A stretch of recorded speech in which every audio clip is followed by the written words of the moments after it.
Blood trickled down Tabitha Moore's chin as she stared defiantly into Foreman Vernon Blackwell's rage-contorted face, knowing that her refusal had just cost her more than the brutal beating she'd endured. It might cost her everything in a town where his word was almost law. Casa Grande, Arizona Territory, 1881, the early summer sun beat down mercilessly on the dusty streets of Casa Grande, making the air shimmer with heat. Tabitha Moore dabbed at her split lip with a handkerchief, wincing at the sharp pain. The 24-year-old schoolteacher had moved to the Arizona Territory just 6 months prior, seeking independence after her parents' passing left her alone in Boston. The teaching position had seemed like Providence, a fresh start in a growing town with a newly built schoolhouse. Now, as she stumbled toward her small rented room behind the general store, she questioned whether coming west had been the worst mistake of her life. "Miss Moore, good heavens, what's happened to you, Mrs. Abernathy, the storekeeper's wife, rushed from behind the counter as Tabitha entered through the back door, hoping to avoid being seen. "I fell," Tabitha lied, the words feeling bitter on her tongue. "The path near the creek is treacherous in these boots, Mrs. Abernathy's eyes narrowed with suspicion. "Those don't look like falling injuries to me, dear." She guided Tabitha to a chair and fetched a basin of cool water. "Was it Blackwell again? That man has been sniffing around you since the day you arrived."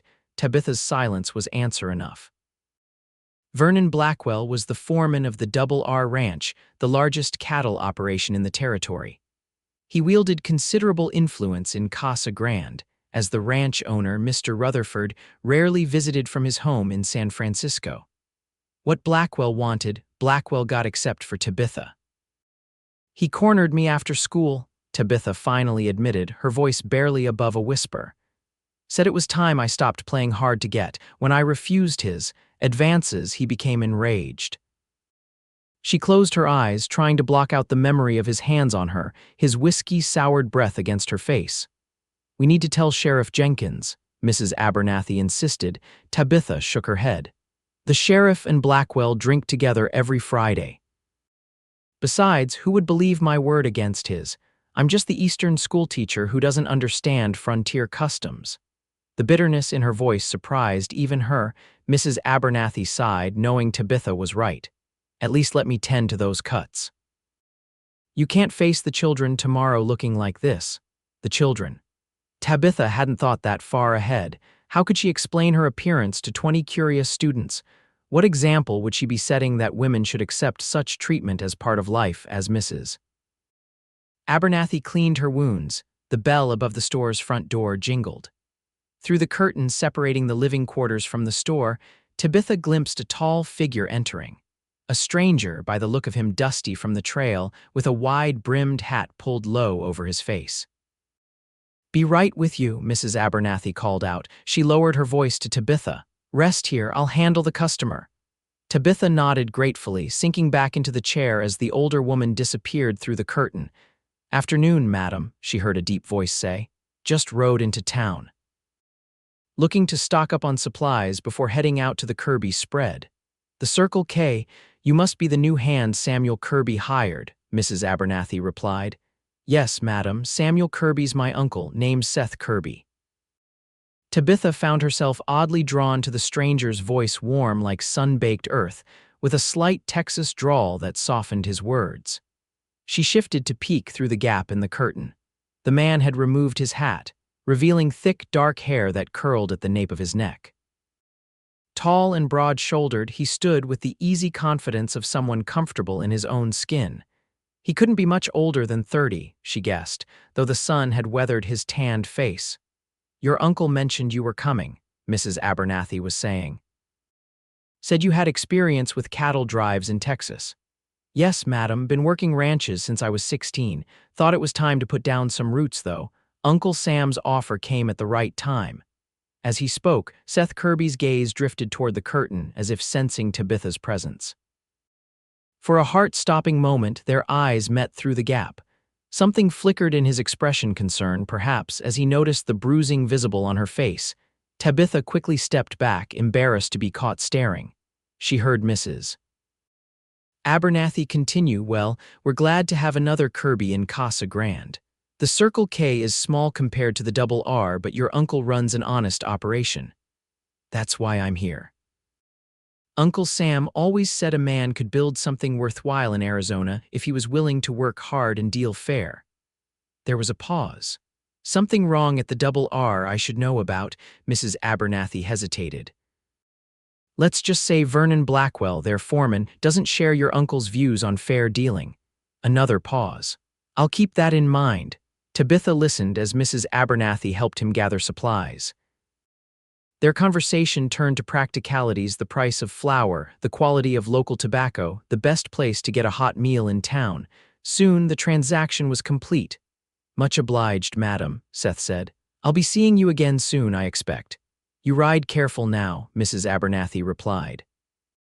And tell your uncle hello from the Abernathys. The bell jingled again as he departed. Mrs. Abernathy returned to find Tabitha still standing where she'd left her. Handsome young man, that Seth Kirby, she remarked with a knowing smile. And single, too. Tabitha felt a flush creep up her neck. I hardly noticed. Of course you didn't, Mrs. Abernathy chuckled. Now let me finish with those cuts and then you should rest. Tomorrow's another day. But as Tabitha lay in bed that night, sleep eluded her. Her body ached from Blackwell's beating, but it was the fear that kept her awake. What would happen the next time she encountered him? Would he be satisfied with just bruises, or would his violence escalate? And how long could she continue teaching in Casa Grande if he was determined to make her life miserable? The stranger's Seth's face floated into her mind. There had been something in his eyes when he'd spotted her injuries. Not pity, which she would have detested, but a quiet intensity that had made her heart beat faster. She pushed the thought away. A handsome cowboy was the last thing she needed to complicate her already precarious situation. Dawn broke with the distant sound of cattle lowing. Tabitha rose and examined her face in the small mirror above her washbasin. The swelling had gone down somewhat, but the bruises had darkened overnight. She carefully applied rice powder to mask the worst of the damage and pinned her honey-brown hair into a severe bun, hoping to draw attention away from her face. As she walked toward the schoolhouse, she rehearsed the explanation she would give the children: a stumble on the rocky path, an unfortunate encounter with a door. The lies tasted bitter, but what choice did she have, Miss Moore? The voice froze her in place. Slowly, she turned to face Vernon Blackwell, who sat astride his horse in the middle of the street. At 38, he was still an imposing figure, tall and barrel-chested, with a meticulously trimmed mustache that did little to soften his hard features. Mr. Blackwell, she acknowledged stiffly, fighting the urge to flee. He dismounted, tying his horse to a nearby hitching post before approaching her. Tabitha glanced around desperately, but the street was largely empty at this early hour. You're looking well this morning, he said, his eyes trailing over the bruises his fists had left. I trust you've had time to reconsider our conversation yesterday. Tabitha lifted her chin. There is nothing to reconsider, Mr. Blackwell. My answer remains the same. His smile didn't reach his eyes. You Eastern women have curious notions about propriety. Out here in the territories, a woman needs protection. I'm offering you that protection. What you're offering is not protection, but ownership, Tabitha countered, surprised by her own boldness. And I belong to no man. Blackwell stepped closer, close enough that she could smell the tobacco on his breath. You misunderstand the situation, Miss Moore. Casa Grande is a small town. Accidents happen. Teachers can be replaced. A chill ran down Tabitha's spine at the thinly veiled threat. Are you threatening me, Mr. Blackwell? Merely stating facts, Miss Moore. He reached out to touch her cheek, and she flinched away. I can be patient, to a point, but a man has his pride. Threatening a lady doesn't speak much to a man's pride where I come from. The new voice startled them both. Seth Kirby stood a few paces away, his posture relaxed but his eyes alert. In the morning light, Tabitha could see he was even more handsome than she'd thought, strong-jawed, with eyes the color of a summer storm. Blackwell turned slowly. This doesn't concern you, stranger. Name's Kirby. Seth Kirby, he said, stepping forward and offering his hand.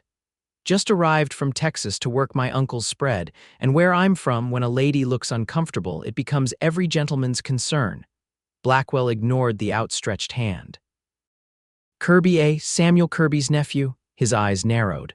Well, Kirby, let me offer some friendly advice. Casa Grande has its own ways. Best you learn them quick if you plan to stay. I'm a fast learner, Seth replied, his tone light but his eyes hard. First lesson seems to be that some men around here forget how to treat a lady. That right, miss? Moore, Tabitha supplied. Tabitha Moore, Miss Moore, Seth nodded, tipping his hat. I was just heading to get some breakfast before riding out to the Circle K. Would you care to join me? I'd value some local insight about the town. Before Blackwell could interject, Tabitha smiled. I'd be delighted, Mr. Kirby, though I can only spare a brief time before school begins. Seth offered his arm, which she took gratefully. As they walked past Blackwell, Seth added casually, Good day to you, sir. I'm sure we'll be seeing more of each other, what with Casa Grande being such a small town and all. Blackwell's face darkened with barely controlled rage. Count on it, Kirby, he spat. Count on it. Once they were out of earshot, Tabitha let out a shaky breath.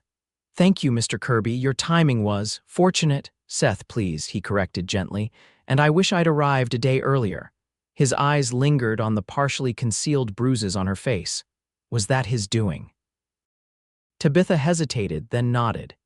Yesterday after school, he's been persistent in his attentions since I arrived 6 months ago. Yesterday, he decided he was tired of waiting for my affirmative response.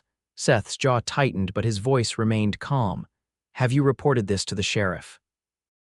A bitter laugh escaped her. Sheriff Jenkins and Mr. Blackwell are drinking companions. Besides, it would be my word against his, and Mr. Blackwell practically runs this town in Mr. Rutherford's absence. They reached the small cafe that served as Casa Grande's only restaurant. Seth held the door for her, and they found a quiet table near the back. So you're the schoolteacher? Seth asked once they were seated. Yes, for the past 6 months. I came from Boston after my parents passed away. That's a long way to travel alone. Tabitha smiled faintly. I wanted a fresh start. The teaching position seemed perfect, a chance to do something meaningful while supporting myself. And it would have been if not for men like Blackwell, Seth observed. He's been attentive since my arrival. At first it was just uncomfortable glances, then unwanted gifts I returned, and finally, direct proposals I refused. Yesterday was the first time he became physical. She unconsciously touched her bruised cheek. Their conversation paused as the waitress brought coffee. Seth waited until they were alone again before speaking. Miss Moore, Tabitha, please, he nodded. Tabitha, what Blackwell did is inexcusable, and his threats this morning concern me. A man who would strike a woman once will do so again, especially when his pride is wounded. I'm aware, she replied quietly, but I have few options. This position is my livelihood. Seth considered her words. My uncle is a good man. He holds considerable respect in this territory, even if his ranch is smaller than the Double R. Perhaps he could speak with the town council about Blackwell's behavior. And risk making things worse. Tabitha shook her head. I appreciate your concern, truly, but I've handled difficult situations before. Not like this, Seth countered gently. Not with a man like Blackwell, who clearly believes he's entitled to whatever and whoever he wants. Before Tabitha could respond, the cafe door opened and several children entered with their mother. Upon seeing Tabitha, they rushed over excitedly. Miss Moore, are you coming to school now? Billy said you might not come because you got hurt. Tabitha smiled at her pupils, pushing her troubles aside. Of course I'm coming. We have our geography lesson today, remember? As the children chattered, Tabitha became aware of Seth watching her, a thoughtful expression on his face. When the children's mother called them away, he spoke again. You're good with them. They're wonderful children, Tabitha replied, genuine warmth in her voice. Teaching them is the one bright spot in all of this. Seth nodded, then glanced at the clock on the cafe wall. I should let you get to your students, but please be careful with Blackwell. Men like him don't take rejection well, especially public rejection. I will, she promised, rising from her chair. And thank you again for your intervention this morning. Seth stood as well. I'll be staying at the Circle K, but I'll be in town regularly. If you need anything at all, leave word with Mrs. Abernathy. She knows how to reach me." Something in his earnest offer touched Tabitha deeply. "That's very kind, Seth." "It's not kindness," he replied seriously. "It's decency, something Blackwell could stand to learn." As they parted ways outside the cafe, Tabitha felt a curious mixture of emotions. Fear of Blackwell remained, but now there was something else too, a warmth that had nothing to do with the Arizona sun beating down on the dusty street. The school day passed without incident, though Tabitha caught several of the older children staring curiously at her bruises. She fielded their questions with practiced ease, sticking to her story about a fall on the rocky path. Whether they believed her or not, they were too well-mannered to press the issue. As the final bell rang and the children gathered their slates and books, Tabitha felt a sense of accomplishment. Despite everything, she had made it through the day. She was straightening the classroom when a shadow fell across the doorway. "Miss Moore." The voice sent ice through her veins. Vernon Blackwell stood in the schoolhouse doorway, his massive frame blocking the light. Tabitha instinctively stepped back, putting the teacher's desk between them. "Mr. Blackwell, school is finished for the day." He stepped inside, closing the door behind him with a soft click that sounded to Tabitha like a gunshot. "I thought we might continue our conversation from this morning, before we were so rudely interrupted." "There's nothing to discuss," Tabitha said, fighting to keep her voice steady. "I've given you my answer repeatedly." Blackwell moved further into the room, his boots loud on the wooden floor. "That Kirby fellow, he's filled your head with nonsense, hasn't he, making you think you have options." "My decision about you was made long before I met Mr. Kirby," Tabitha countered, edging toward the side door that led to the schoolyard. Blackwell's laugh was cold. "You Eastern women are all the same, full of fancy ideas about independence. Out here, reality is different. A woman needs a man's protection."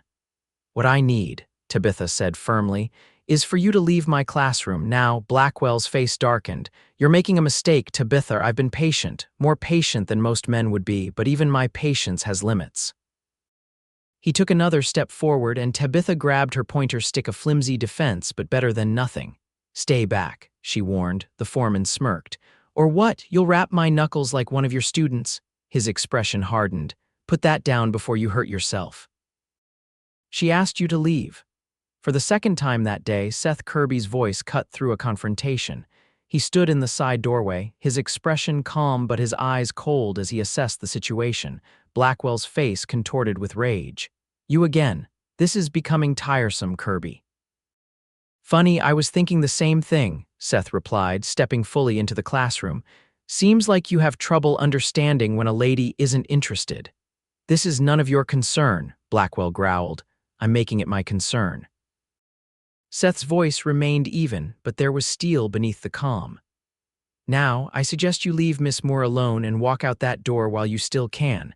For a tense moment, Tabitha thought Blackwell might attack Seth right there in the schoolhouse. His hands curled into fists and a vein pulsed visibly in his forehead, but after a long, charged silence, he relaxed slightly. "This isn't over," he said, looking from Seth to Tabitha. "Not by a long shot." He jabbed a finger toward Seth. "And you, Kirby, you'd best watch your back. Accidents happen to newcomers who don't understand the way things work around here." Seth simply held the door open. "Good day, Mr. Blackwell." With a final glare, Blackwell stormed out. Once he was gone, Tabitha sagged against the desk, the pointer stick clattering to the floor from her suddenly nerveless fingers.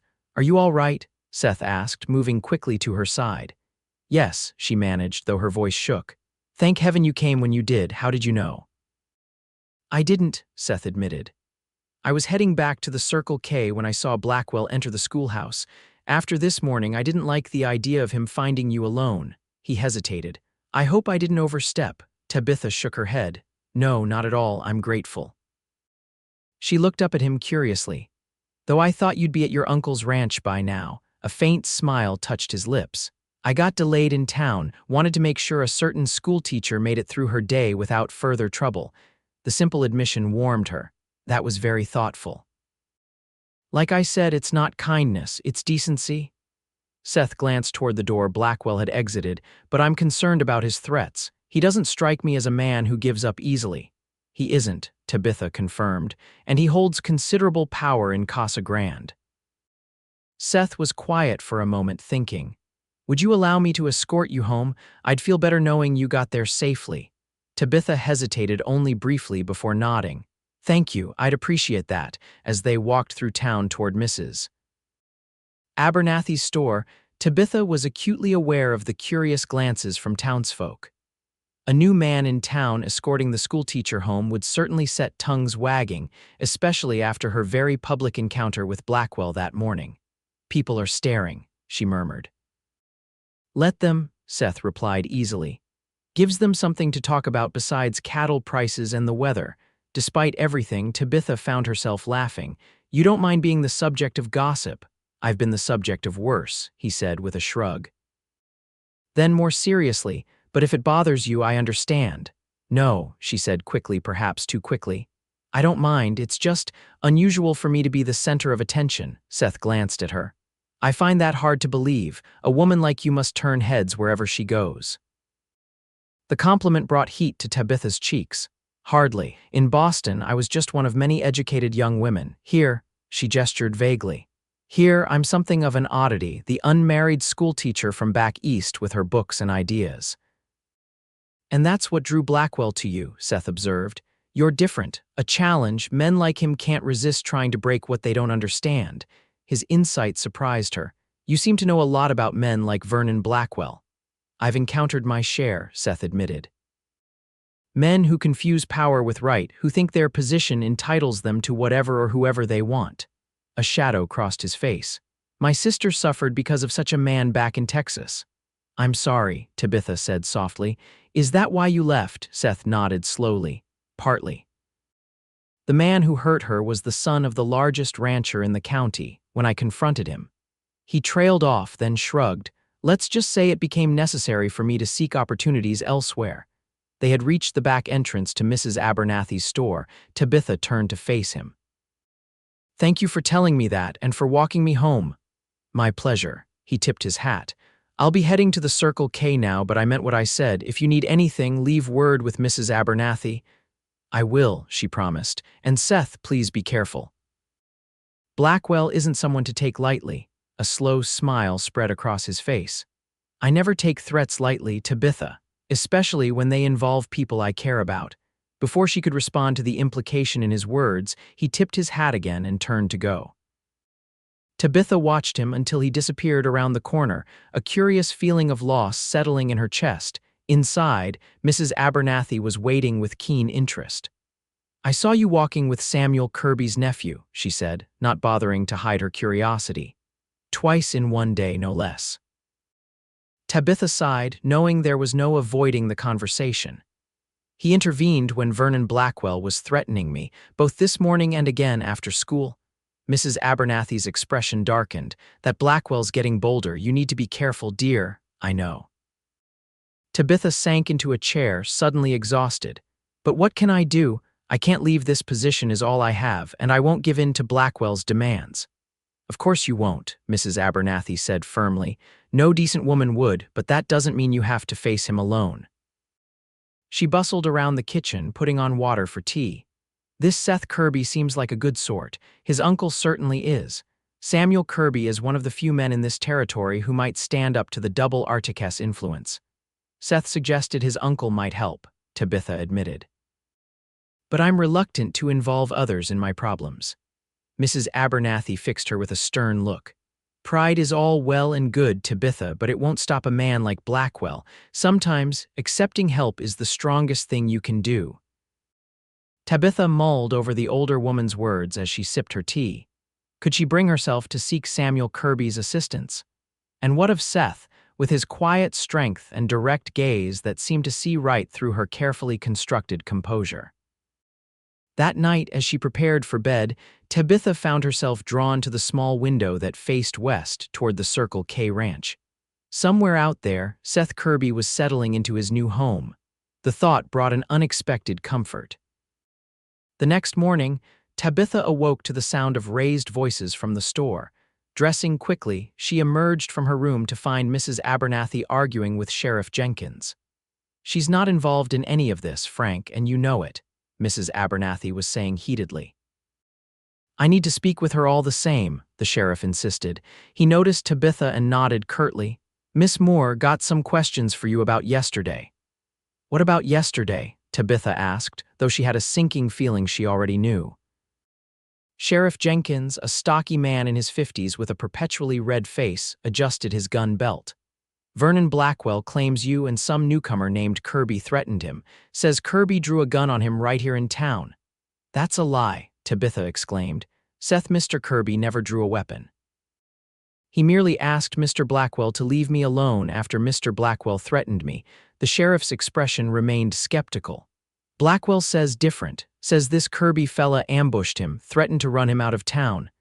"And you believe that?" Mrs. Abernathy asked incredulously. "Frank Jenkins, you've known me for 15 years. Would I lie to you?" "Not saying you would, Martha," the sheriff replied uncomfortably. "But Blackwell's the foreman of the Double R. His word carries weight." "More weight than the truth?" Tabitha asked quietly. "Sheriff, Mr. Blackwell has been harassing me for months. Yesterday, he cornered me in the schoolhouse after the children left and made threatening remarks. Mr. Kirby happened to arrive and asked him to leave. That's all that happened."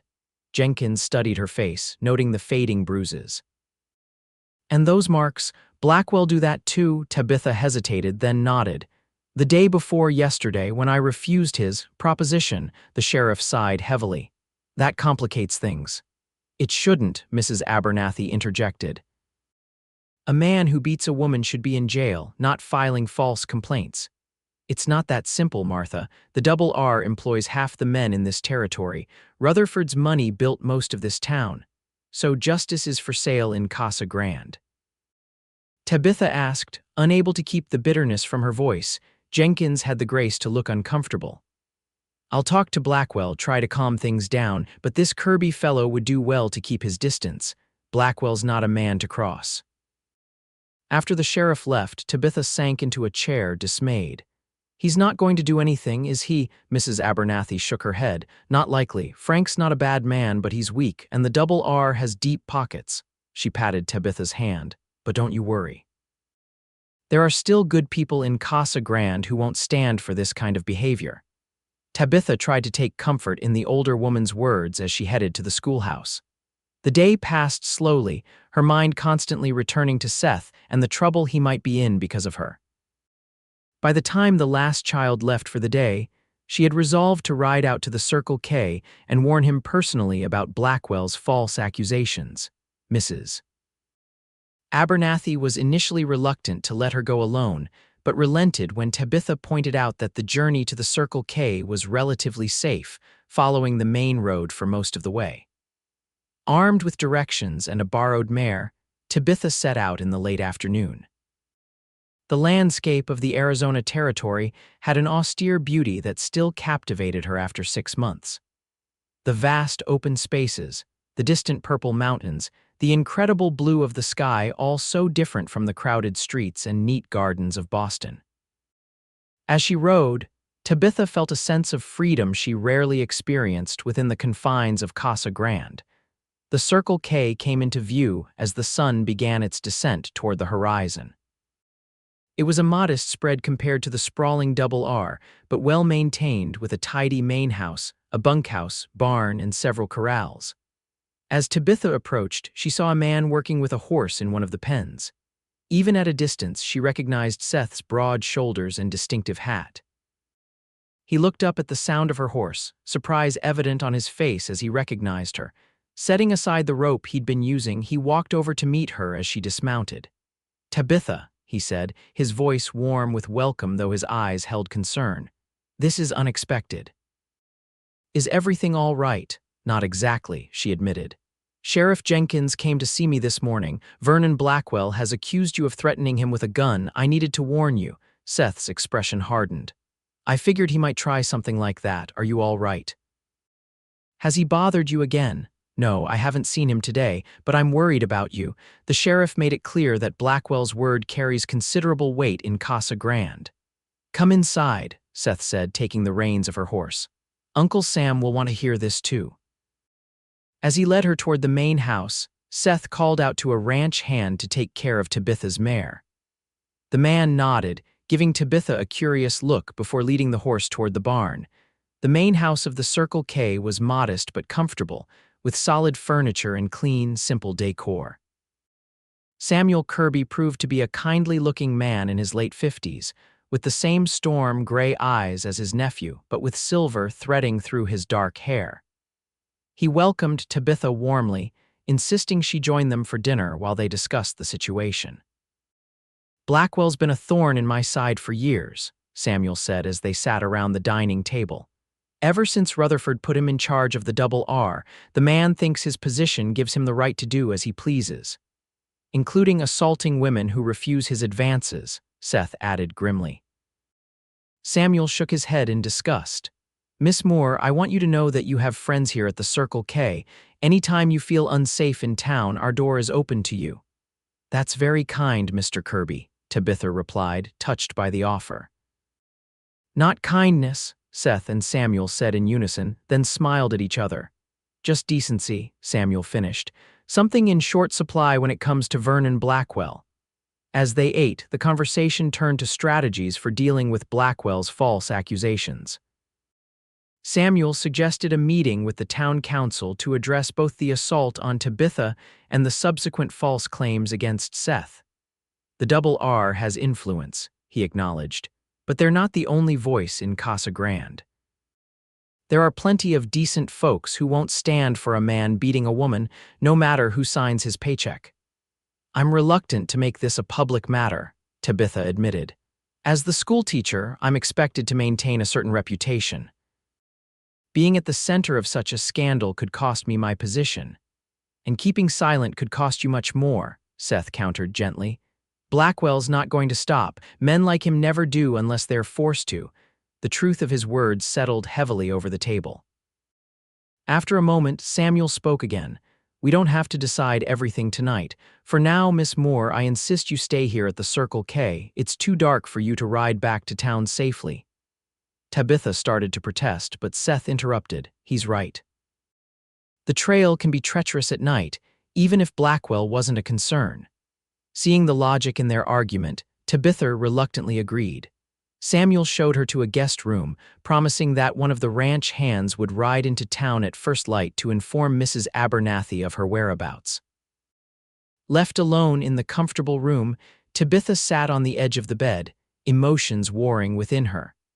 Part of her felt a profound relief at finding allies in the Kirbys. Another part worried about the complications her presence might bring to their lives. And a small, traitorous part of her heart thrilled at the prospect of spending more time near Seth, whose quiet strength and unwavering support had begun to affect her in ways she wasn't quite ready to acknowledge. Morning came with the sounds of the ranch awakening horses nickering, men calling to each other as they began their day's work. Tabitha dressed quickly in the same clothes she'd worn the previous day, smoothing the wrinkles as best she could. When she emerged from the guest room, she found Seth waiting in the main room. "Good morning," he greeted her with a smile. "Sleep well." "Better than I expected," she admitted. "Your uncle has a lovely home. He's built it piece by piece over the years," Seth said, pride evident in his voice. "Uncle Sam came out here with nothing but determination and a knowledge of cattle. Everything you see, he earned through hard work and fair dealing." As they spoke, Samuel joined them, and the three shared a hearty breakfast. Afterward, Seth offered to escort Tabitha back to town. "I need to speak with the blacksmith anyway," he explained. "Uncle Sam's been trying to convince me that we should get our side of the story to Sheriff Jenkins before Blackwell can cause more trouble. And I've agreed," Tabitha said, surprising herself. "You were right last night. Staying silent only gives men like Blackwell more power." The ride to Casa Grande was pleasant despite the circumstances. Seth proved to be an engaging companion, sharing stories of his life in Texas and asking thoughtful questions about Tabitha's experiences in Boston. "What made you decide to become a teacher?" he asked as they rode side by side. Tabitha considered the question. "I've always loved learning. My father was a professor at Harvard, and our home was filled with books. He encouraged my education at a time when many men thought higher learning was wasted on women. He sounds like a wise man. He was, Tabitha said softly. After he and my mother died of influenza last year, teaching seemed the natural path. It was either that or marriage to one of Boston's eligible bachelors, most of whom viewed education in a woman as a charming novelty at best, a threatening aberration at worst. Seth nodded thoughtfully. So you came west instead? Yes. The advertisement for a teacher in Casa Grande appeared in the Boston newspaper at just the right moment. It felt like destiny, she laughed softly. Though I'm not sure destiny was supposed to include Vernon Blackwell. Seth's expression darkened at the mention of the foreman's name. Some obstacles aren't part of destiny, they're just men making bad choices. They rode in companionable silence for a while before Tabitha asked, "What about you? Why did you choose ranching?" "I grew up on a small ranch outside San Antonio," Seth replied. "My father died when I was 15 and I took over running things with my mother and sister. We managed well enough until the drought of '74 forced us to sell. After that, I worked as a hand on larger spreads, saving what I could. And now you're here to work with your uncle," Seth nodded. Uncle Sam wrote that he was getting too old to manage everything himself, said he needed family he could trust to help build the Circle K for the future. He glanced at her. "I wasn't sure about coming at first, but now I'm glad I did." The way he looked at her made Tabitha's heart quicken. There was something in his gaze, a warmth, an appreciation that went beyond mere friendship. For a moment, she allowed herself to imagine a life where such feelings could be explored freely, without the shadow of Vernon Blackwell looming over them. The moment was broken as Casa Grande came into view. Reality rushed back, bringing with it all the complications they faced. As they rode into town, Tabitha became aware of the stares and whispers that followed them. Word of her overnight absence had clearly spread, and being seen returning with Seth would only fuel the gossip. "Perhaps we should separate here," she suggested reluctantly. "People are already talking." Seth's jaw tightened. "Let them talk. I'm not leaving you alone until I know you're safe." His protectiveness both warmed and concerned her. "Seth, I appreciate your concern, truly. But I can't hide behind you forever. I have a life here, responsibilities." "I know," he acknowledged. "But at least let me see you to Mrs. Abernathy's, then I'll go speak with the sheriff." Tabitha nodded her agreement, and they continued toward the general store. As they approached, the door opened, and Mrs. Abernathy rushed out to meet them. "Tabitha, thank heavens you're safe. When Samuel's man came this morning to say you'd stayed at the Circle K, I was relieved, but then," she broke off, glancing nervously at Seth. "What is it?" Tabitha asked, suddenly anxious. Mrs. Abernathy wrung her hands. "It's Blackwell. He came by earlier asking questions about your whereabouts. When I told him it was none of his concern, he made threats. Said if you weren't back by noon, he'd make sure the school board knew about your inappropriate behavior." "What?" Tabitha gasped. "That's absurd. There was nothing inappropriate about my stay at the Circle K. I was in the guest room, completely proper." "You and I know that, Mrs. Abernathy said grimly, "but Blackwell's spinning a different tale, and given your overnight absence and return with Mr. Kirby here." Seth's expression had hardened during this exchange. "We need to act now," he said decisively, "before Blackwell can spread more lies." "I'll go to the school board directly," Tabitha decided. "Explain the situation before Blackwell can twist it further." "And I'll speak with the sheriff," Seth added. It's time Vernon Blackwell answered for his actions. As they separated, Tabitha to her room to freshen up before meeting the school board chairman, and Seth to the sheriff's office, neither noticed the figure watching from the shadows of the livery stable. Vernon Blackwell's face was twisted with rage as he observed their easy familiarity, the obvious concern they showed for each other. His hand tightened on the knife at his belt. One way or another, he would make them both pay for their defiance. Tabitha changed quickly into her most respectable dress and pinned her hair neatly. The bruises on her face were fading, but still visible evidence she hoped would support her account of Blackwell's violence. With a deep breath to steady herself, she set out for the home of Jeremiah Foster, the chairman of the school board. Mr. Foster, a successful merchant who had helped fund the building of the schoolhouse, received her in his study. His expression was grave as she explained the situation, detailing Blackwell's harassment, the assault, and now his attempts to damage her reputation. "This is a serious matter, Miss Moore," Foster said when she had finished. "Very serious indeed." "I understand, Mr. Foster. But I want you to know that my conduct has been beyond reproach. My overnight stay at the Circle K was out of concern for my safety, nothing more." Foster nodded slowly. "I believe you, Miss Moore. I've observed your character these past 6 months, and it has been exemplary. And I must say, these accusations from Blackwell trouble me deeply." He rose from his chair, pacing the room. "You should know that you're not the first woman in Casa Grande to complain about his behavior. This revelation surprised Tabitha. There have been others." "Yes, though most were too frightened to speak openly as you have." Foster's expression darkened. "My own niece was subjected to his unwanted attentions last year. She eventually left town rather than continue enduring his pursuit." A surge of anger rose in Tabitha. "And nothing was done." "Rutherford values Blackwell's management of the Double R. Complaints have been discouraged." Foster sighed heavily. "But perhaps it's time for that to change. I'll call an emergency meeting of the school board this afternoon. I want you to tell them exactly what you've told me." Meanwhile, Seth's conversation with Sheriff Jenkins was proving less productive. "I understand your concerns, Kirby," the sheriff said, leaning back in his chair, "but it's your word against Blackwell's. And in this town, Blackwell's word carries more weight," Seth finished bitterly. "Even when he's lying about threatening a woman." Jenkins had the grace to look uncomfortable. "I'm not saying I don't believe you, but without witnesses. What about Miss Moore's injuries? Are those not evidence enough?" The sheriff shifted in his seat. "Could have happened any number of ways." "Falls, accidents, stop," Seth interrupted, his patience wearing thin. "We both know what happened. Blackwell assaulted Miss Moore because she refused his advances. Now he's trying to ruin her reputation because she dared to seek protection elsewhere." Jenkins sighed, running a hand over his face. "Look, Kirby, I sympathize. Really, I do. But my hands are tied unless someone besides you and Miss Moore comes forward." As Seth left the sheriff's office, frustration burning in his gut, he nearly collided with one of the Double R Ranch hands he recognized from town. "Kirby," the man acknowledged with a nod. "Been looking for you." Seth tensed, ready for trouble. "What can I do for you?" The man Miller, Seth recalled, glanced around nervously before speaking in a low voice. "Heard about what happened with Blackwell and the schoolteacher, wanted you to know." "She ain't the first." Seth's interest sharpened. "Go on."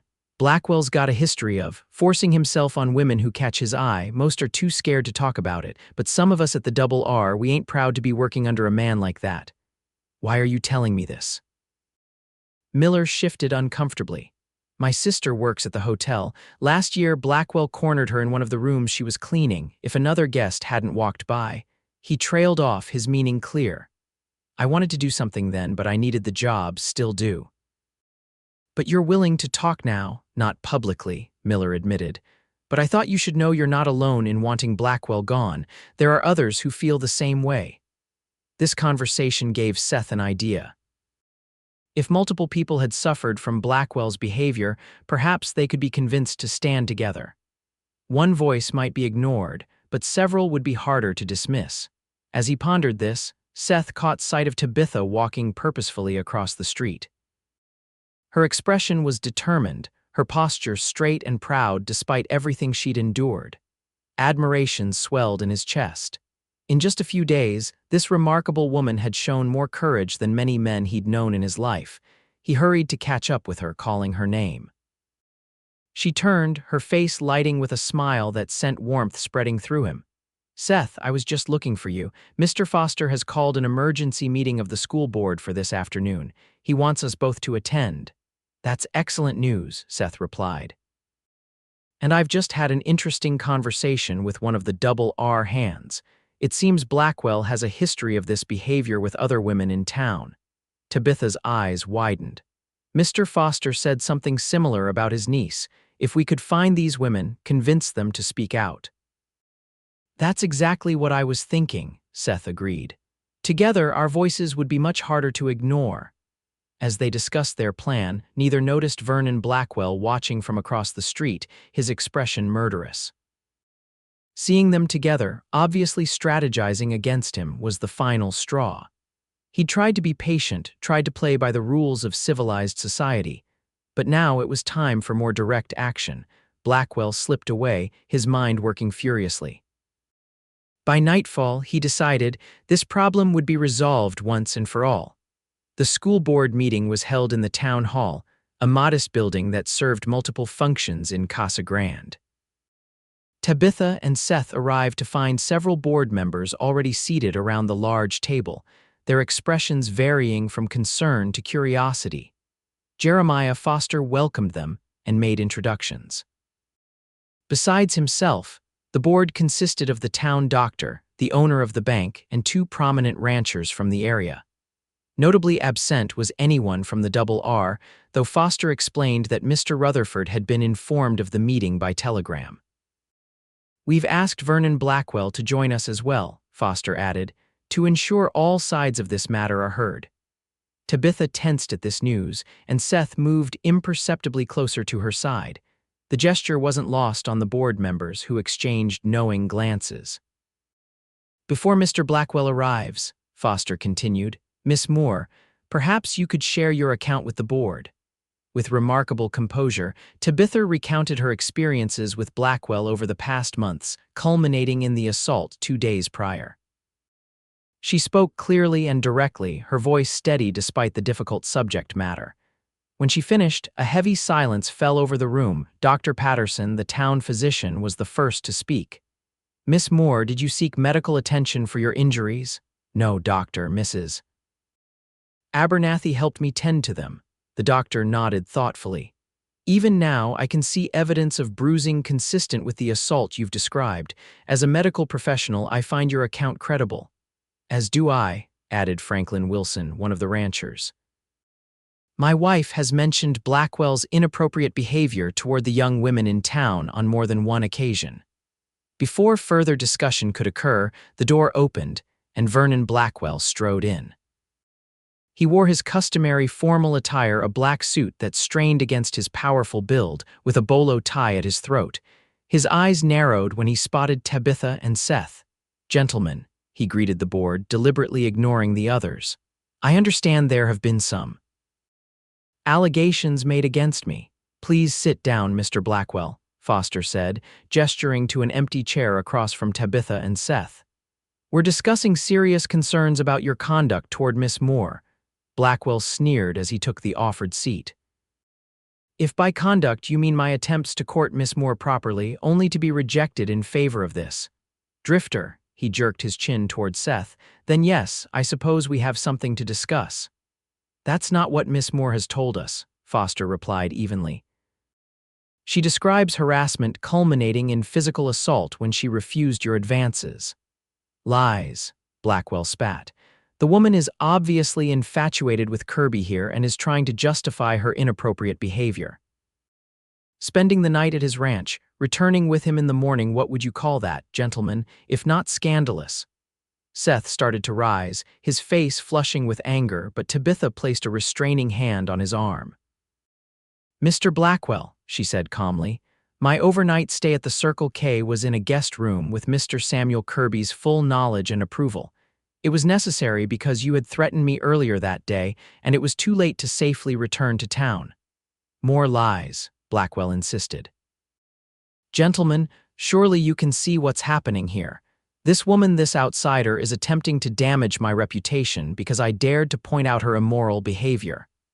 Dr. Patterson cleared his throat. "Mr. Blackwell, the bruises on Miss Moore's face are consistent with her account of being struck. How do you explain those injuries?" For a moment, Blackwell seemed taken aback by the direct question, then he shrugged dismissively. "How would I know? Perhaps she fell, or perhaps her new friend has a temper." Seth surged to his feet, but Foster intervened. "That's enough, Mr. Blackwell. These insinuations are beneath you and this proceeding." "Insinuations?" Blackwell laughed harshly. "I'm merely suggesting alternative explanations, since you all seem so ready to accept her word over mine. I've served the Double R faithfully for 8 years. My reputation in this territory is beyond reproach. Is it?" The new voice came from the doorway, where a woman stood watching the proceedings. Tabitha recognized her as Emma Wilson, the wife of board member Franklin Wilson. Mrs. Wilson stepped into the room, her expression determined. "I've listened to enough of this. Vernon Blackwell, your reputation is far from beyond reproach, and many in this town know it." Emma, her husband, began, but she silenced him with a look. "No, Franklin, it's time someone spoke the truth." She turned to address the board.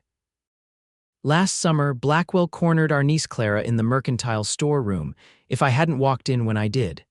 She shuddered at the memory. Clara was too frightened to speak out, especially after Blackwell threatened her position at the store. She eventually left Casa Grande rather than continue living in fear. Blackwell's face darkened. "This is absurd. You have no proof. I saw it with my own eyes." Mrs. Wilson cut him off. And Clara wasn't the only one. There was also Sarah Miller from the hotel, and before her, the widow Johnson who used to run the boarding house. As she spoke, the door opened again, and to everyone's surprise, two more women entered. Sarah Miller, whom Seth had heard about from her brother, and an older woman Tabitha recognized as the former owner of Casa Grande's small boarding house. "We're here to speak the truth as well," Sarah Miller said, her voice trembling slightly but gaining strength as she continued. "Mr. Blackwell has terrorized women in this town for too long. It ends today." For the next hour, the board listened as each woman recounted her experiences with Blackwell. Their stories followed a disturbing pattern: unwanted advances, threats when rejected, and in some cases, physical intimidation or assault. Throughout their testimony, Blackwell grew increasingly agitated, his denials becoming more vehement and less coherent. Finally, Foster called for order. "We've heard enough. Mr. Blackwell, these testimonies present a deeply troubling picture of your conduct as a resident of Casa Grande and as the foreman of the Double R." "This is a conspiracy," Blackwell snarled, "orchestrated by Kirby and this Eastern woman to discredit me. Rutherford will hear of this and you'll all regret it." "Mr. Rutherford has already been informed," Foster replied, revealing a telegram. "This arrived shortly before our meeting began. He expresses grave concern about these allegations and has authorized us to take whatever action we deem necessary to resolve the situation, pending his arrival next week." The color drained from Blackwell's face. "That's impossible. Rutherford trusts me completely." "Apparently his trust has limits," Foster observed, "particularly when it comes to the treatment of women under his indirect employment." He looked to his fellow board members. "Gentlemen, I believe we've heard sufficient evidence to make a determination." After a brief consultation, Foster addressed the room again. "It is the unanimous decision of this board that Vernon Blackwell's conduct has been unacceptable and harmful to members of our community. We recommend his immediate removal as foreman of the Double R Ranch and further recommend to Sheriff Jenkins that criminal charges be considered for the assault on Miss Moore and potentially others." Blackwell leaped to his feet, his face contorted with rage. "You can't do this. I built the Double R into what it is today. Without me, Rutherford has nothing." "That will be for Mr. Rutherford to decide when he arrives," Foster replied calmly. "For now, Mr. Blackwell, I suggest you return to the ranch and prepare to surrender your position to Rutherford's designated replacement." For a moment, it seemed Blackwell might physically attack Foster. His hands clenched into fists, and his body trembled with barely suppressed fury. But then, with a final venomous glare at Tabitha and Seth, he stormed from the room. A collective sigh of relief followed his departure. The women who had testified embraced each other, years of shared fear giving way to the first tentative hope that justice might finally be served. Foster approached Tabitha, his expression grave but kind. "Miss Moore, the board wishes to express its sincere apologies for what you've endured. Your position at the school is secure, and we hope you'll continue educating our children for many years to come." "Thank you, Mr. Foster," Tabitha replied, emotion making her voice unsteady. "I'm grateful for your support and for the courage of these women in coming forward." As the meeting concluded and people began to disperse, Seth drew Tabitha aside. "I don't trust Blackwell to accept this decision peacefully," he said in a low voice. He's been publicly humiliated, his position threatened. Men like him become most dangerous when cornered. Tabitha nodded, recognizing the truth in his words. What do you suggest? Stay with Mrs. Abernathy tonight. I'll speak with Sheriff Jenkins about keeping watch on the store. He hesitated. Tomorrow, if you're willing, I'd like you to come to the Circle K again, just until Rutherford arrives and the situation is fully resolved. The offer was tempting not just for the safety it promised, but for the chance to spend more time in Seth's company. Over these few intense days, he had become important to her in ways she was only beginning to understand. I'll consider it, she said softly. But first, let's make sure tonight passes without incident. Seth walked her back to Mrs. Abernathy's store, both of them alert for any sign of Blackwell. The streets of Casa Grande seemed eerily quiet, as if the town itself was holding its breath, waiting to see what would happen next. Mrs. Abernathy greeted them with anxious questions about the meeting. As they recounted what had transpired, her expression shifted from concern to vindication. It's about time someone stood up to that man, she declared. Those poor women suffering in silence all this time. It was their courage that made the difference, Tabitha said. Each one who spoke gave strength to the others. As dusk fell, Seth reluctantly prepared to leave. I'll speak with Jenkins on my way out of town, ask him to keep an eye on things tonight. Lock up tight, and if you hear anything suspicious, anything at all, fire this. He handed Tabitha a small pistol from his belt. I can't take your weapon, she protested. I have another, he assured her, and I'd sleep better knowing you had this. After a moment's hesitation, Tabitha accepted the pistol. It felt heavy and foreign in her hand, but also strangely reassuring. Be careful, she urged as Seth headed for the door. Blackwell will blame you as much as me for today's events. I can handle Vernon Blackwell, Seth replied with quiet confidence. It's you I'm worried about. After he left, Tabitha and Mrs. Abernathy secured the store, checking every window and door twice.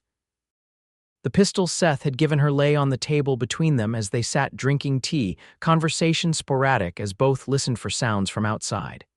He's a good man, that Seth Kirby, Mrs. Abernathy observed, breaking a lengthy silence. Tabitha smiled faintly.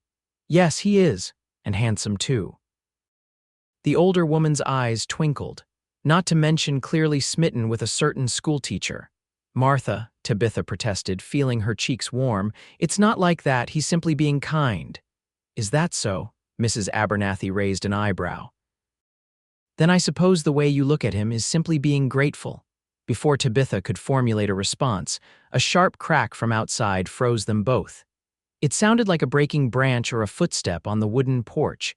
Mrs. Abernathy reached for the pistol, but Tabitha stayed her hand. Let me, she whispered. Stay away from the windows.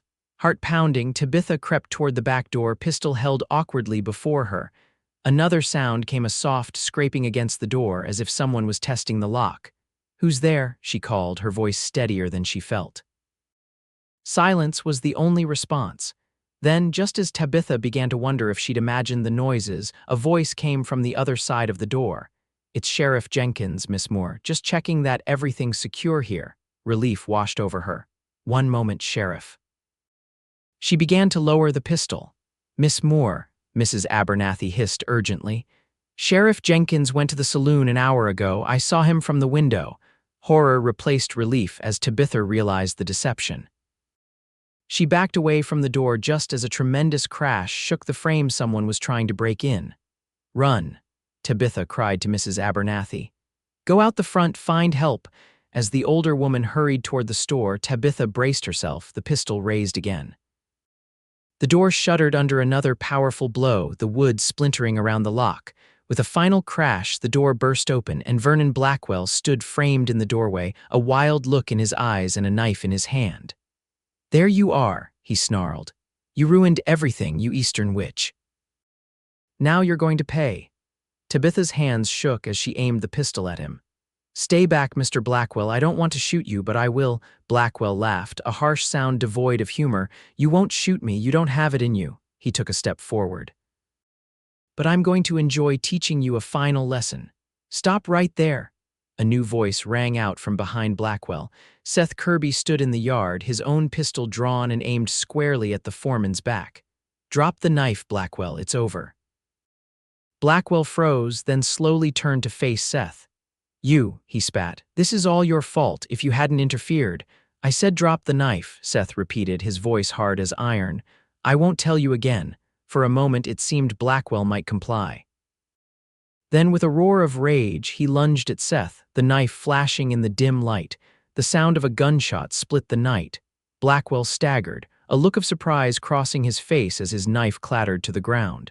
He looked down at the spreading red stain on his chest, then back up at Seth. "You shot me," he said, sounding more bewildered than angry. "You actually shot me." "No," Tabitha said softly. "I did." Both men turned to her in shock. She still stood in the doorway, the pistol now steady in her hands, a thin trail of smoke curling from its barrel. Blackwell took a stumbling step toward her, his expression contorted with hate. "You, little." He never finished the sentence. His knees buckled and he collapsed face first onto the ground. Seth rushed to Tabitha's side, gently taking the pistol from her trembling hands. "Are you hurt?" She shook her head, unable to speak as the reality of what she'd done sank in. She had shot a man, possibly killed him. The sound of running footsteps approached. Sheriff Jenkins appeared with Mrs. Abernathy and several townsmen behind him. What in blazes happened here? Jenkins demanded, taking in the scene: the broken door, Blackwell lying motionless on the ground, the pistol in Seth's hands. "Blackwell tried to attack Miss Moore," Seth explained. "She defended herself." Jenkins knelt beside Blackwell, checking for signs of life. "He's still breathing, but barely." "Someone fetch Dr. Patterson, quick." As one of the men ran to obey, Jenkins rose and approached Tabitha. "Miss Moore, I'm going to need a statement from you about what happened here." Tabitha nodded numbly. "He broke in, had a knife, said he was going to teach me a lesson." Her voice faltered. Mrs. Abernathy put a protective arm around her. "Can't this wait until morning, Frank? The poor girl's in shock." Jenkins hesitated, then nodded. "First thing tomorrow, then. For now, Miss Moore should rest, and I'll need that pistol," he added to Seth. As Seth surrendered the weapon, explaining it was his but he'd given it to Tabitha for protection, Mrs. Abernathy guided Tabitha back inside. The store felt violated now, the broken door a stark reminder of the violence that had erupted in what should have been a safe space. "You can't stay here tonight," Mrs. Abernathy declared. "Not with that door in splinters. You'll come to my sister's house with me." Tabitha nodded absently, her mind still struggling to process everything that had happened. Outside, she could hear men's voices as they moved Blackwell, presumably to the doctor's office. Seth appeared in the doorway. "Sheriff Jenkins says he'll post a man here tonight to guard the store, and he's sending a telegram to Rutherford explaining what's happened." Will Mr. Blackwell live?" Tabitha asked hesitantly. "Dr. Patterson thinks so, though the wound is serious." Seth's expression was grim. "Once he recovers, he'll face charges breaking and entering, attempted assault, possibly attempted murder. And me, will I face charges for shooting him?" Seth shook his head firmly. It was clear self-defense. Jenkins already said as much. "No one blames you, Tabitha. You did what you had to do." Despite his reassurance, Tabitha felt the weight of her actions pressing down on her. She had never imagined herself capable of shooting another human being, no matter the provocation. Seeing her distress, Seth moved closer, taking her hands in his. "Listen to me, Tabitha. What happened tonight wasn't your fault. Blackwell made his choice when he decided to come after you with that knife. You protected yourself, just as anyone would have done." His words, spoken with such conviction, provided a small measure of comfort. Tabitha squeezed his hands gratefully. "Thank you for coming back." "If you hadn't been here." "But I was," Seth said simply, "and I always will be if you'll let me." The promise in those words hung between them, full of meaning neither was quite ready to articulate. After a moment, Seth released her hands reluctantly. "Mrs. Abernathy is right, you should rest. Tomorrow will be soon enough to deal with everything else." Tabitha nodded, suddenly exhausted. The events of the day had drained her completely, leaving nothing but a bone-deep weariness. As Seth walked them to Mrs. Abernathy's sister's house, Tabitha found herself leaning on his strength both literally and figuratively. The next morning brought a flurry of activity. Sheriff Jenkins took formal statements from Tabitha, Seth, and Mrs. Abernathy about the previous night's events. Dr. Patterson reported that Blackwell was stable but unconscious, the bullet having missed his heart by inches. By midday, word arrived that Mr. Rutherford was cutting short his visit to San Francisco and would arrive in Casa Grande within 2 days to address the situation personally. In the meantime, he had appointed one of the senior hands as temporary foreman at the Double R. What happens now? Tabitha asked Seth as they walked from the sheriff's office back toward the store, where men were already working to repair the damaged door. We wait for Rutherford to arrive, Seth replied. Jenkins seems confident that with all the evidence, including Blackwell's attack last night, there's no question of your actions being anything but self-defense. Tabitha nodded, her thoughts drifting. I should prepare for school on Monday. The children will have heard about what happened. I need to decide what to tell them. Seth smiled at her practicality. Always the teacher. It's who I am, she said simply. As they reached the store, Mrs. Abernathy met them with news. Samuel Kirby's here in town. He's asking for both of you at the hotel restaurant. They found Samuel waiting with Franklin Wilson and Jeremiah Foster. The 3 men rose as Tabitha and Seth approached their table. Miss Moore, Samuel greeted her warmly. I'm relieved to see you unharmed after last night's ordeal. Please join us. We've been discussing the situation with Blackwell and the Double R. As they took their seats, Foster explained their concern.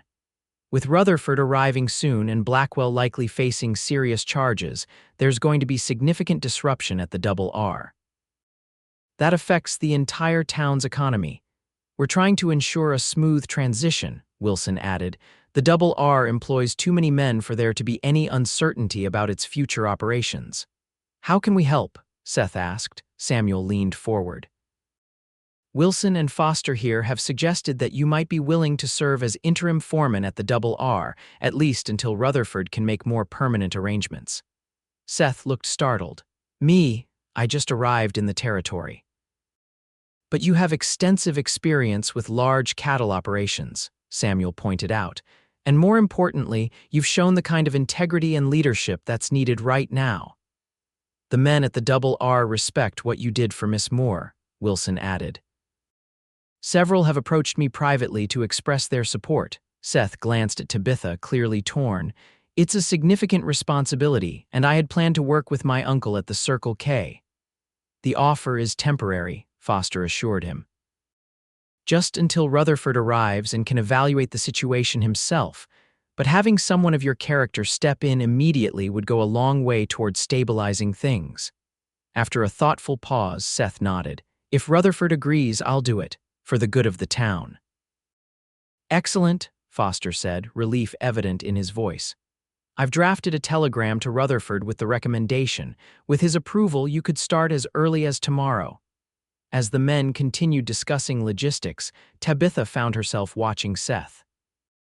The role of foreman at the Double R would be demanding, taking much of his time and attention.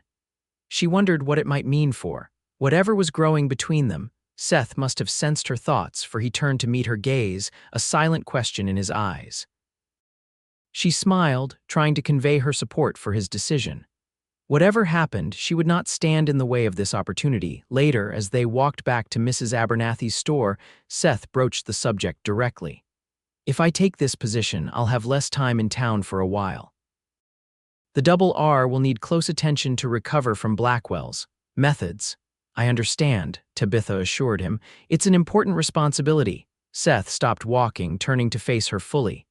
Tabitha, these past days have been extraordinary. In the midst of all this trouble with Blackwell, I've found something I wasn't expecting to find in Casa Grande. Her heart quickened at his words. What's that? You, he said simply. Your courage, your kindness, your determination, they've affected me deeply. I don't want to lose what's starting between us, even if my duties take me to the Double R for a time. Tabitha felt a warm glow spread through her at his declaration. I don't want to lose it either, she admitted softly. These days have changed me too, Seth.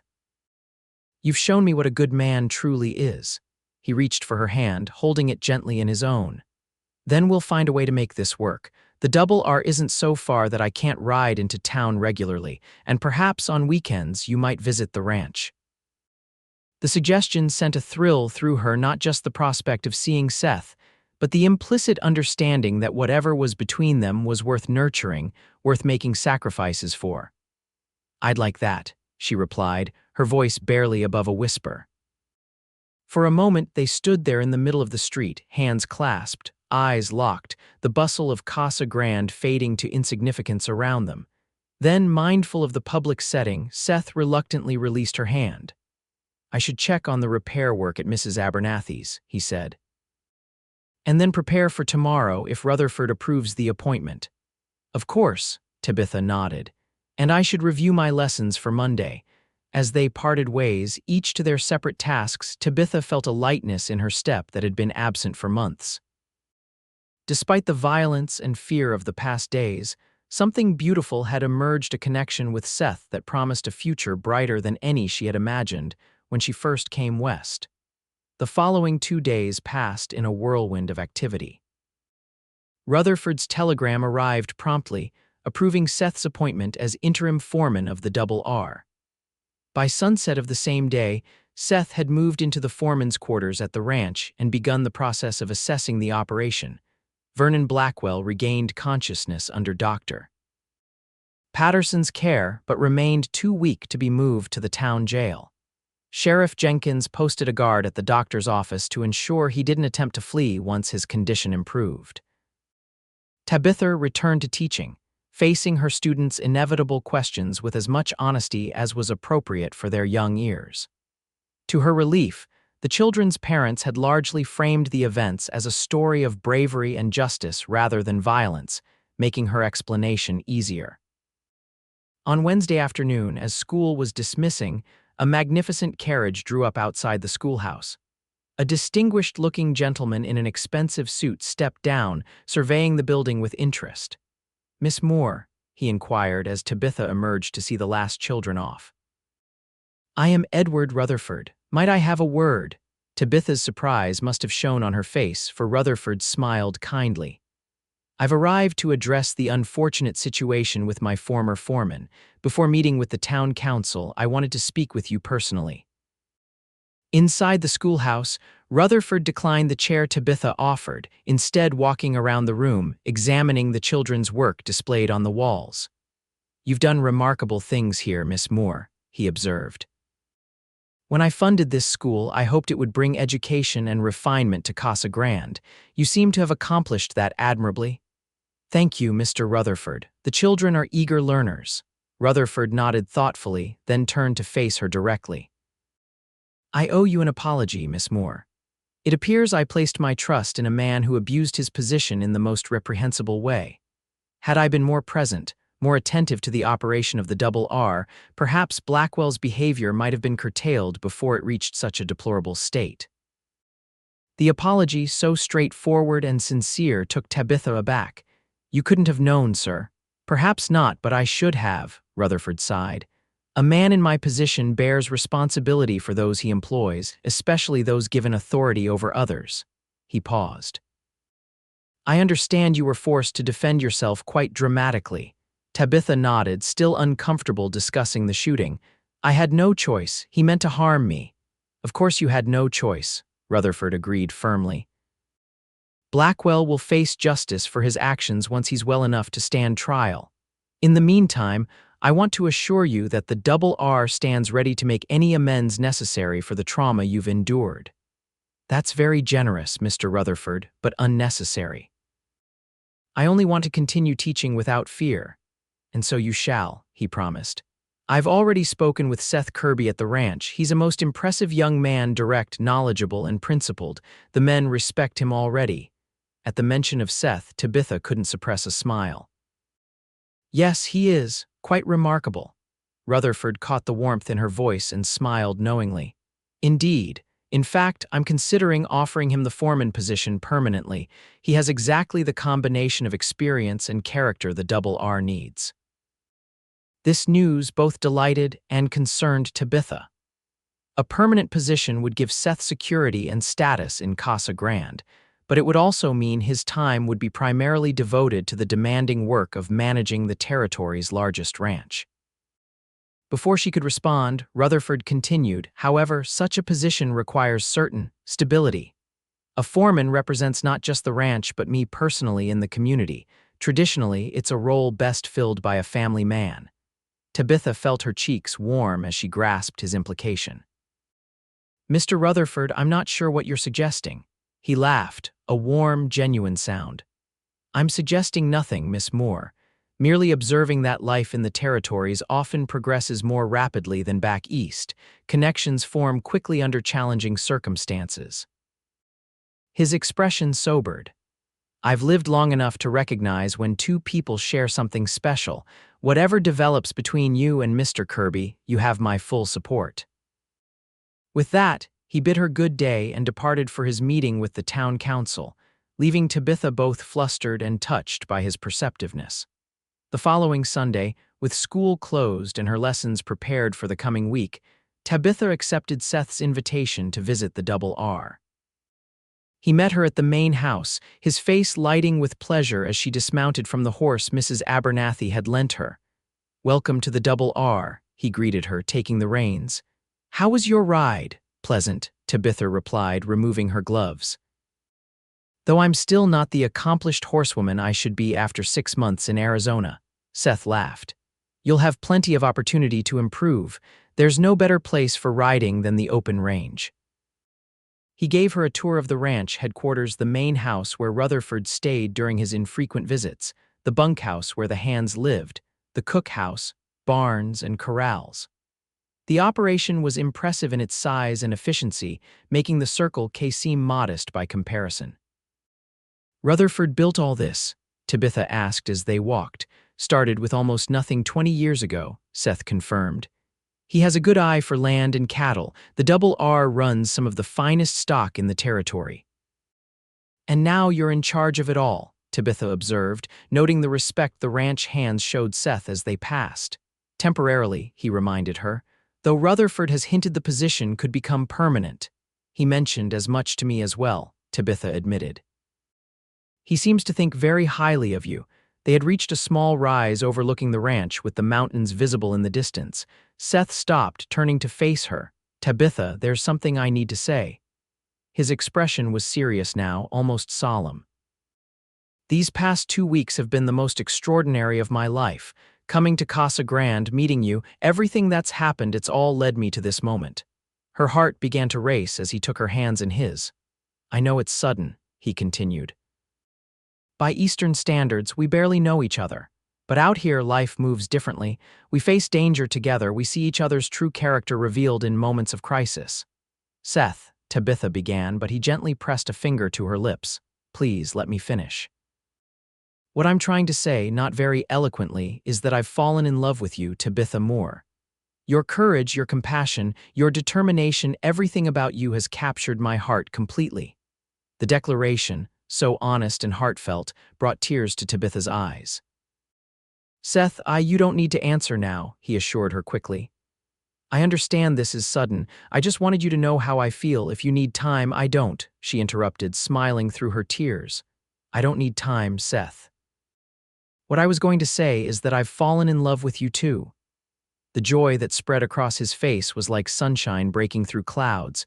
"You have," Tabitha nodded. "How could I not? You stood by me when few others would. You risked your own safety to protect mine.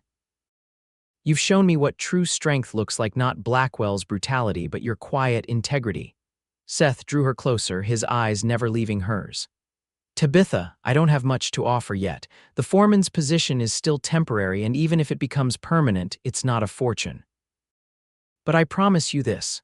I will love you and honor you every day of my life if you'll have me." Understanding dawned on Tabitha as she realized what he was asking. "Seth Kirby, are you proposing to me?" He smiled, a touch of nervousness showing through his usual confidence. "I suppose I am.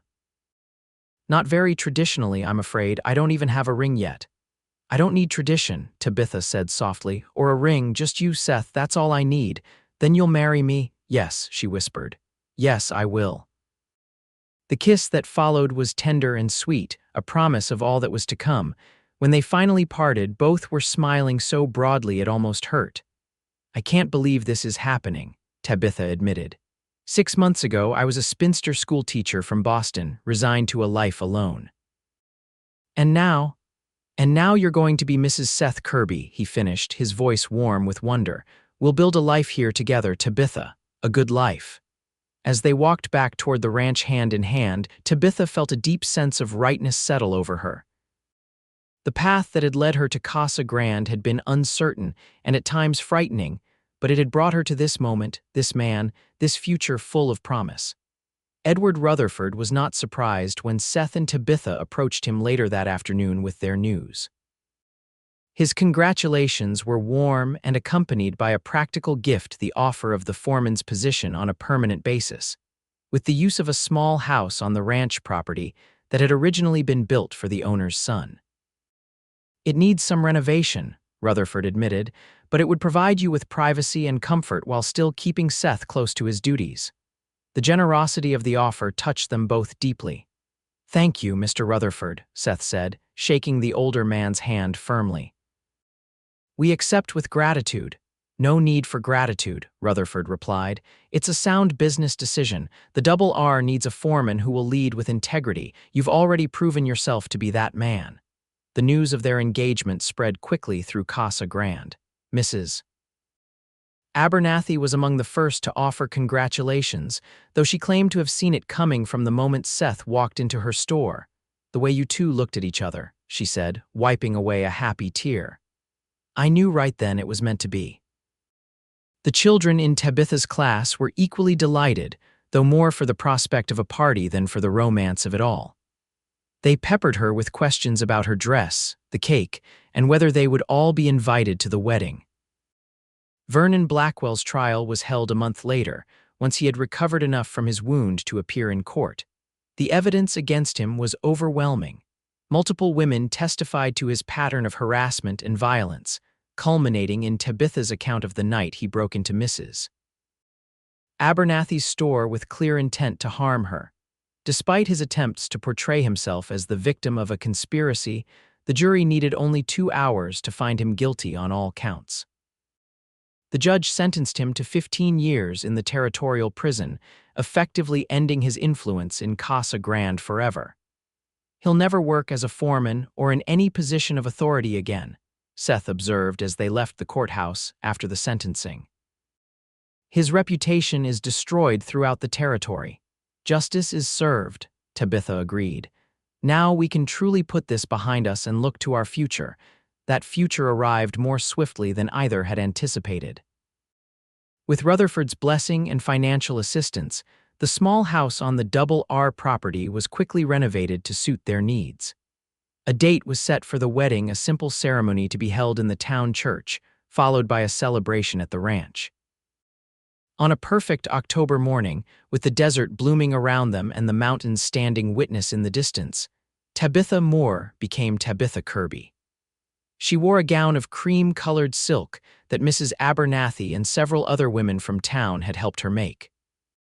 Seth, handsome in a new suit, watched her walk down the aisle with wonder in his eyes, as if he couldn't quite believe his good fortune.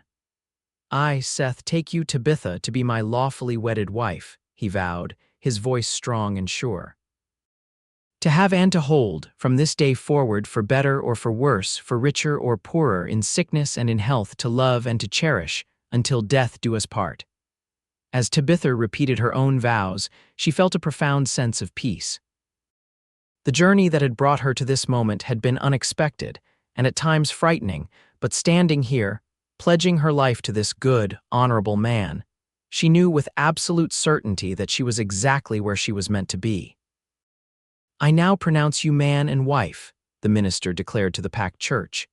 "What God has joined together, let no man put asunder." The celebration at the Double R afterward was the most festive gathering Casa Grande had seen in years. Ranch hands and townspeople mingled freely, dancing to fiddle music under the open sky, enjoying the abundant food and drink Rutherford had provided for the occasion.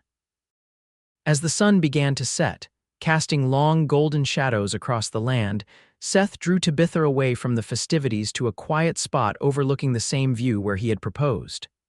"Happy?" he asked, his arm around her waist. "More than I ever thought possible," she replied, leaning into his embrace. "When I came west, I was looking for independence, for a chance to build a life on my own terms. I never expected to find love."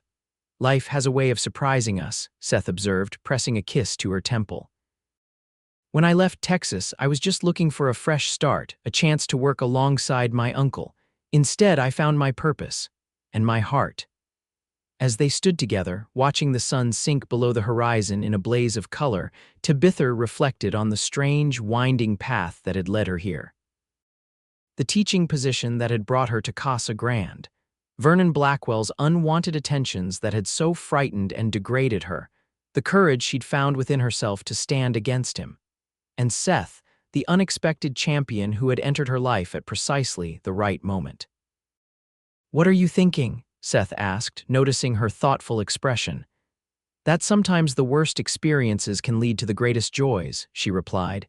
"If not for Blackwell's cruelty, we might never have met." Seth considered this. Perhaps we would have found each other anyway. "Some things are just meant to be." Tabitha smiled up at him, heart full. "I like that thought, that no matter what, we would have found our way to each other." "Mrs. Kirby," Seth said, the name still new and wonderful on his lips, "I believe with all my heart that we were destined to be together. And now we have our whole lives ahead of us to build our home, raise our family, grow old together." "Our family," Tabitha repeated softly, a secret smile playing on her lips. "Sooner than you might think." Seth's eyes widened as he understood her meaning. "Tabitha, are you saying?" She nodded, joy bubbling up inside her. "Dr. Patterson confirmed it yesterday. We're going to have a baby, Seth. By late spring, we'll be parents." The look of pure, unrestrained happiness that transformed Seth's face was everything Tabitha could have hoped for. He lifted her gently, spinning her around once before setting her carefully back on her feet. "A baby," he breathed, wonder in his voice. "Our child." He placed a reverent hand on her still flat stomach. "I promise you both, I'll be the best husband and father I can possibly be." "I know you will," Tabitha said with absolute confidence. "Our child will grow up surrounded by love, learning the values that matter most: courage, kindness, integrity, the very qualities that define you, Seth Kirby." As they rejoined the celebration, sharing their news with their closest friends, Tabitha felt a sense of completion. The circle that had begun with her arrival in Casa Grande 6 months earlier was now complete. What had started in fear and uncertainty had transformed into love, security, and the promise of a family. In the years that followed, the Kirbys became one of the most respected families in the territory. Seth's management of the Double R set new standards for ranching operations throughout Arizona. Tabitha continued teaching until their son, Matthew, was born, then devoted herself to raising him and the daughter, Elizabeth, who followed 2 years later. When the children were old enough for school, Tabitha returned to teaching, eventually becoming the headmistress of Casa Grande's expanded school. Together, she and Seth worked to build educational opportunities for all children in the territory, regardless of background or means. Vernon Blackwell became a distant memory, a cautionary tale of power abused and justice served. His name was rarely mentioned in Casa Grande, and when it was, it carried none of the weight or influence it once had. On the 10th anniversary of their wedding, Seth surprised Tabitha with a gift: the deed to a piece of land adjacent to the Double R, purchased with his savings over the years. "For our future," he explained as they stood on the property, watching their children explore the small creek that ran through it. "One day, when Matthew and Elizabeth are grown, we'll build our own ranch here, not as grand as the Double R, perhaps, but ours." "It's perfect," Tabitha said, leaning against his shoulder. "Everything I could have dreamed of and more." As the sun set on that anniversary day, painting the desert in shades of gold and purple, Seth pulled Tabitha into his arms. "10 years ago, you made me the happiest man alive by becoming my wife. Every day since has been a blessing. Even when I was enormously pregnant and impossibly moody," Tabitha teased. "Even then," Seth laughed. "Especially then," his expression grew serious. "I love you, Tabitha Kirby." More today than yesterday, and less than I will tomorrow. And I love you, she replied, rising on tiptoe to kiss him. My protector, my partner, my heart. As their children ran back toward them, calling excitedly about the frogs they'd discovered in the creek, Tabitha felt a profound gratitude wash over her. The journey that had brought her west had been fraught with challenges and dangers she could never have anticipated. Yet every step, every struggle, had led her to this moment surrounded by the family she and Seth had created together, secure in a love that had been tested by fire and emerged stronger for it. In the distance, Casa Grande was visible, the town now prosperous and growing. The Double R Ranch house stood proud against the horizon, a testament to what could be built with vision and integrity. And here, on this plot of land that would one day be their own ranch, the future stretched before them, rich with promise. Seth's arm tightened around her waist, as if he could read her thoughts. Together, they watched their children's joyful exploration. Their laughter carrying on the desert breeze the sweetest sound either had ever heard, the living embodiment of the love that had begun in the most unlikely of circumstances and grown into something beautiful beyond measure.